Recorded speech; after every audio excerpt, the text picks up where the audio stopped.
আমিরে জামাত ডাক্তার শফিকুর রহমান ২১শে বইমেলায় গিয়েছেন।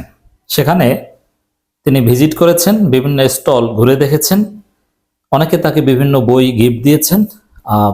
সোশ্যাল মিডিয়া, মেইনস্ট্রিম মিডিয়াগুলো সেখানে ছিল, অনেকে লাইভ টেলিকাস্ট করেছে। জাস্ট একটা সিম্পল একটা ঘটনা যে একজন বাংলাদেশের সচেতন নাগরিক হিসেবে আমাদের জাতীয় বইমেলায় তিনি যেতেই পারেন। এতদিন তো এটা পসিবল ছিল না, কারণ বইমেলায় তো দূরের কথা, জামাতের নেতাদের একটা সময় পর্যন্ত জুমার নামাজ পড়ারও সুযোগ ছিল না, যে জুমার নামাজ পড়তে দেখলেও ধরবে। কিন্তু এখন একটা মুক্ত পরিবেশ, বইমেলায় গিয়েছেন। কিন্তু ডাক্তার শফিকুর রহমান বইমেলায় গিয়েছেন, তাতে বাম পাড়ায় আগুন জ্বলেছে, তারা এটা মানতে পারছে না। এটাও একটা ঐতিহাসিক অর্জন হিসেবে আমি চিহ্নিত করতে চাই, যে জামাত শিবিরের রাজনীতিতে নতুন নতুন ডাইমেনশন। দর্শক, ডাক্তার শফিকুর রহমান বইমেলা গিয়েছেন, it's very simple case. Doctor Shafiqur Rahman কেন, যে কেউ যেতে পারে। কিন্তু বিবিসি বাংলার রিপোর্ট দেখেন, এই প্রথম জামাতের কোনো আমিরের দলীয় নেতাদের নিয়ে বইমেলায় পরিদর্শন। এটা কিন্তু নেগেটিভলি রিপোর্ট করা হচ্ছে, শুধু বিবিসি বাংলা না, শাহবাগে অন্যান্য লোকাল মিডিয়া যারা ওইভাবে মারাত্মক আপত্তিকর শিরোনাম দিতে পারে না, একটা ভয় তো আছে, কিন্তু যতটুকু সম্ভব খোঁচা দিয়ে রিপোর্ট যে এই কাজটা মনে হয় ঠিক হয়নি, ওখানে কেন যাবেন নেতাকর্মীদের নিয়ে, এভাবে একটা হাইপ তুলছে।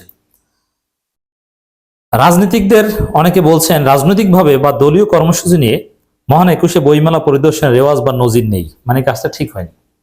বাংলা ট্রিবিউন সেম রিপোর্ট করছে যে দলীয় নেতাদের নিয়ে বইমেলায় আমিরে জামাত বা জামাতের আমির। দর্শক, এটার একটু আমরা জবাব দিব, তার আগে বিবিসি বাংলা রিপোর্টটা দেখি। শাহবাগীরা ওভারঅল এইভাবেই রিপোর্ট করছে বা এইভাবেই প্রচারণা চালাচ্ছে। বাংলাদেশ জামাত ইসলামের আমির ডাক্তার শফিকুর রহমান দলের কেন্দ্রীয় মহানগর কমিটির নেতাদের নিয়ে আজ বৃহস্পতিবার বিকেলে ২১শে বইমেলা পরিদর্শন করেছেন। দেশটির স্বাধীনতা লাভের পর এই প্রথম জামাতের কোনো শীর্ষ নেতা দলীয়ভাবে কর্মসূচি নিয়ে বাংলা একাডেমিতে আয়োজিত বইমেলা প্রদর্শন করেন। এর মানে ১৯৭১ সালের পরে এই প্রথম এমন একটা কাজ করলো যেটা মনে হয় রাজনৈতিক অঙ্গনে অস্বাভাবিক কোনো ঘটনা। তাহলে এইটাই আমাদের কাছে একটা ডিমার্কেশন, যে এতদিন এই বইমেলায় জামাত, ইসলামপন্থী বা ইসলামপন্থী নেতাদের জন্য একটা টেবু ছিল, যে ওখানে মানে ভাবটা ছিল এরকম যে বইমেলা এটা একটা প্রগতিশীল জিনিস। বইমেলায় যাবে হচ্ছে আধা নাস্তিক নাস্তিকরা, এই বইমেলায় হুজুররা কেন যাবে, ইসলামপন্থীরা কেন যাবে? বই আবার মেলা, মেলা জিনিসটা ভিন্ন, এখানে তো হুজুররা যেতে পারে না। আবার বাংলা একাডেমি, সরোয়ার্দী উদ্যান, আবার চারুকলা থেকে কাছে, ওখানে যাবে কলা বিজ্ঞানীরা। এরা কেন যাবে? ওদের জন্য খাস। দেখেন না, হাসিনা পালানোর পরও হাসিনার দোসররা স্টল পায়, বইমেলার ভিতরে জয় বাংলা স্লোগান দিতে পারে, এরা যাবে। ওখানে জাফর ইকবালরা যাবে, এক কোনায় বসে গাঁজা খাবে। জাফর ইকবালরা মেয়েদেরকে জড়িয়ে ধরে অটোগ্রাফ, এক মাদ্রাসা ছাত্র কন্টেন্ট ক্রিয়েটর, সে মেয়েদেরকে জড়িয়ে ধরবে। কিন্তু হুজুর, আলেম ওলামা, ইসলামপন্থী এরা যেতে পারবে না। মানে এরকম একটা পারসেপশন তৈরি করে রাখা হয়েছে এই বইমেলার ক্ষেত্রে, যার ফলে আমিরে জামাত গিয়েছেন, এখন জ্বলছে, ওদের পাছায় আগুন লাগছে। আমিরে জামাতকে ধন্যবাদ ওদেরকে এভাবে আগুন লাগিয়ে দেওয়ার জন্য। এবং ওদের যে চুলকানি, এই যে বিবিসি বাংলার যে শিরোনাম, এই প্রথম জামাতের কোনো আমিরের দলীয় নেতাদের নিয়ে বইমেলায় পরিদর্শন, বাংলা রিভিউ, বিভিন্ন মিডিয়া যে দলীয় নেতাদের নিয়ে, এটা আপত্তিকর, এরকম নজির নেই, ব্যক্তিগতভাবে যাওয়ার নজির আছে, যে উল্টা পাল্টা হাবিজাবি কথা বলা হচ্ছে। এই কথাগুলো বলা হচ্ছে, এটাই প্রমাণ করে যে না, এটা ঠিক আছে, আমিরে জামাত একটা সঠিক কাজ করেছেন, বইমেলা ভিজিট করেছেন। সামনে প্রত্যেক বছর এই কাজ করতে হবে, অন্যান্য প্রোগ্রামকে মিনিমাইজ করে এটা করতে হবে। এই বইমেলা এই কথিত শাহবাগী কিংবা কথিত প্রগতিশীল কিংবা এই কলা বিজ্ঞানীদের বাপদাদার সম্পত্তি নয়, ওখানে সবার অ্যাক্সেস থাকবে। জাফর ইকবালরাও যাবে, জামাতের আমিরও যাবেন। জাফর ইকবাল এখন ফেসিবাদের দালালি করার জন্য নিষিদ্ধ বা জনরোষের ভয়ে আসতে পারে, সেটা ভিন্ন কথা, কিন্তু ওই টাইপের ব্যক্তিরা থাকবে, তাদের অধিকার আছে, আমরা এটা অস্বীকার করি না। কিন্তু জামাতের আমিরকে নিয়ে খোঁচা দেয়া কেন? দর্শক, দেখেন, শুধু এই বইমেলায় নয়, বটতলা, চারুকলার বকুলতলা, জাদুঘরের ভিতর, শাহবাগের যে গাজা চত্বর আছে এক জায়গায়, সব জায়গায় ইসলামপন্থীরা যাবে। ইসলামপন্থীদের বিচরণে বাংলার প্রত্যেকটা ইঞ্চিতে ইঞ্চিতে হবে, কেউ ঠেকাতে পারবে না। এবং এইগুলোর বিরুদ্ধে আমাদের কথা বলতে হবে যে আমিরে জামাত বইমেলায় গিয়েছে, এতে উপকার কি হয়েছে? কোনো ক্ষতি হয়েছে? কোনো অপ্রীতিকর কোনো ঘটনা দেখেছেন? কোনো বিশৃঙ্খলা হয়েছে? না, আমিরে জামাত হাজার হাজার মানুষকে নিয়ে গিয়েছেন, অল্প কিছু মানুষকে নিয়ে গিয়েছেন। এর চাইতে বরং আমি বলি, আমি এটা অন্যভাবে কেউ নিয়েন না। আমি ব্যক্তিগতভাবে, আপনারা অনেকে চিনেন বা নানান কারণে কোথাও গেলে আমার সাথেও 10-12 জন লোক এরকম নর্মালি থাকে, অথবা কোথাও গেলে মানুষজন আসে, কেউ ছবি তুলতে, কেউ সালাম দিতে, ইত্যাদি ইত্যাদি। তো এটা ভেরি সিম্পল। ছাত্রলীগের সভাপতি সেক্রেটারি কোথাও গেলে তাদের সাথে 100-200 জন লোক থাকতো, তারা বইমেলায় যেত।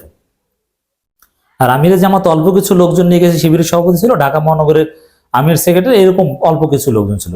জামাতের সাংগঠনিক লোক 10-12 জন ছিল। 10-12 জন লোক নিয়ে বইমেলায় যাওয়া, এটা দলীয় নেতাকর্মীদের নিয়ে দলীয় কর্মসূচি হিসেবে আখ্যায়িত করে নেগেটিভলি উপস্থাপন করছে। এটা হচ্ছে শাহবাগিজম। এটাই হচ্ছে কথিত কলাবিজ্ঞানীদের প্রগতিশীলতা, যে ওখানে তারা থাকবে, তারা যাবে, ওখানে ইসলামপন্থীরা কেন যাবে, তাদের জ্বলছে তার প্রমাণ। আমির জামাত একটা সঠিক কাজ করেছে। শুধু জামাত শিবির নয়, ইসলামপন্থীদের রাজনীতিতে নতুন নতুন ডাইমেনশন। তারা বটতলায় কোরআন তেলাওয়াত করছে, ইসলামী সঙ্গীত গাচ্ছে। ইসলামপন্থীরা, জামাত শিবির মধুর ক্যান্টিনে সংবাদ সম্মেলন করছে, টিএসসিতে, সিনেট ভবনে, চারুকলা, সব জায়গায়, কোথায় নেই। কেউ কিচ্ছু করতে পারবে না। একটা নতুন বাংলাদেশ স্বাধীন হয়েছে। আমিরে জামাত বা জামাতের আমিররা এতদিন স্বাধীন ছিল না, যার ফলে তারা বইমেলা যেতে পারতেন না, তাদেরকে অধিকার থেকে বঞ্চিত করা হতো। কিন্তু এবার আমিরে জামাত সেই বিড়ালের গলায় ঘন্টা বাঁধলেন। আমিরে জামাত গিয়েছেন। আমি অনুরোধ করব, পীর সাহেব চরমনাই, শাইকে চরমনাই আপনারা যান, মামুনুল হক আপনি আসেন, ঘোষণা দিয়ে আসেন, আপনাদের শুভাকাঙ্ক্ষীদের নিয়ে আসেন, জনগণ আপনাদের সাথে সেলফি তুলবে। এখানে কোনো দলীয় কর্মসূচি নিয়ে না, এটা আপত্তি। এখানে কি ব্যানার নিয়ে গিয়েছে জামাত ইসলামী, যে বাংলাদেশ জামাত ইসলামী ব্যানার? না। এখানে স্লোগান হয়েছে? না। অল্প 10-12 জন লোক সাথে ছিল, কিছু ক্যামেরা ছিল, ভেরি সিম্পল। এটা নিয়ে আপত্তি করার কিছু নেই। তো দর্শক, বাংলাদেশটাকে ইসলামপন্থীদের বুঝে নিতে হবে। হ্যাঁ, জামাত শিবির বা ইসলামপন্থী রাজনীতির হাজারো লিমিটেশন বা শর্টকামি সমালোচনা আছে, কিন্তু তারা যে মেইন স্ট্রিমিং হওয়ার চেষ্টা করতেছে, এটা পজিটিভ। তার একটা প্রমাণ হচ্ছে এখন জামাতের আমিররা বইমেলায় যায় এবং তাতে অনেকের জ্বলে। এই জ্বালানো বাড়াতে হবে। এবং একই সাথে বলতে চাই, জামাতের আমির, পীর সাহেব চরমনাই, মামুনুল হক থেকে শুরু করে এই ধরনের ইসলামপন্থীরা শুধু বইমেলায় নয়, বাংলাদেশের প্রত্যেকটা ইঞ্চিতে আপনাদের বিচরণ যায়। এদেশ সবার। শাহবাগীদের জন্য, কথিত প্রগতিশীল কিংবা কলাবিজ্ঞানীদের জন্য খাস কোনো জায়গা নাই। তারা যেখানে যেতে পারবে, আপনারাও সেখানে যেতে পারবেন এবং যেতে হবে, যাবে ইনশাল্লাহ। হ্যাঁ, বইমেলা যদি ছাত্র ইউনিয়ন মিছিল করতে পারে, তাহলে কেউ নারী তাকবীর স্লোগান দিতে পারবে, তাতেও আপত্তি নেই। তবে হ্যাঁ, ওখানে মিছিল মিটিং এর কোনো জায়গা না, এগুলো আমরা সমর্থন করি না এবং এটা করেও নি। আমিরে জামাত একটা ঐতিহাসিক কাজ করেছেন, তাকে ধন্যবাদ জানাই। এবং আমাদের সবাইকে ভয়েস রেজ করা দরকার। এই যে বিবিসি বাংলা, বাংলা ট্রিবিউন, যারা এটাকে নেগেটিভলি উত্থাপন করছে, তাদের বিরুদ্ধে রুখে দাঁড়ানো, ওইসব দালাল শাহবাগী হাসিনা মিডিয়ার বিরুদ্ধে কথা বলাটা আমাদের জন্য জরুরি। নইলে আমাদের অধিকারকে ওরা এভাবে সংকুচিত করে রাখতে চায়, আমাদেরকে ওইসব জায়গা থেকে, ইসলামপন্থীদেরকে ওইসব জায়গা থেকে বঞ্চিত করে রাখতে চায়। এই বাংলা ট্রিবিউন বা অমুক তমুক, এদেরকে শায়েস্তা করুন, এদেরকে ধরুন। এদের এই উল্টাপাল্টা রাজনীতির রিপোর্টিং বা উল্টাপাল্টা অ্যাক্টিভিজমের জন্য, শিরোনামের জন্য আপনারা সমালোচনা করুন, আসুন।